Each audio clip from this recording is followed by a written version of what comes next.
Hello Osman, হ্যাঁ বল। বলছি খুব আর্জেন্ট, 500 টাকা ফোন পে হবে ভাই? ফোন পে তো হবে না রে ভাই, বাড়িতে ক্যাশ আছে, তুই মাকে কি বলবে দিয়ে দেবে? আমি তো একটু বাইরে ছিলাম। ঠিক আছে, আমি অন্য কথা দেখছি।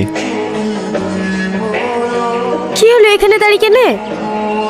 এমনি। টাকা নাই? তোমার কাছে 300 টাকা গেলে দাও না, আমি বেতন পেলে তোমাকে দিয়ে দেবো।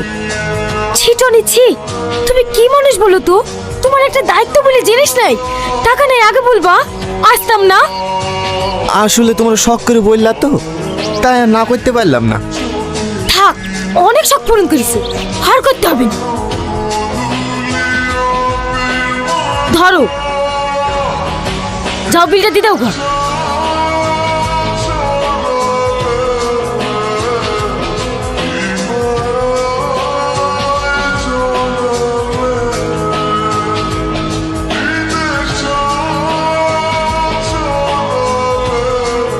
আর কতক্ষণ লাগবে ভাই?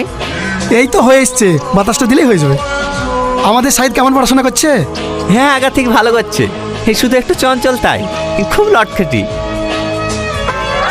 আমিও ছোটবেলায় ওইরকম খড়খমা ছিলাম। আমারই ছেলে তো, কারো কথা শোনে না। কথাটা শুনলে দরকার হয় এক হাত খাই মারবেন। হ্যাঁ হ্যাঁ,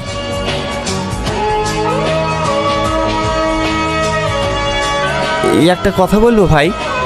হ্যাঁ মাস্টার মশাই বলেন। না থাক, আরে বলেন না, কোনো সমস্যা হয়েছে নাকি? বলতে কেমন লাগছে ভাই, আপনার কাছে 1000 টাকা ধার হবে? হ্যাঁ হবে, হবে না কেন, এক্ষুনি লাগবে। এই হ্যাঁ, আমি সামনের মাসে আপনাকে দিয়ে দেবো।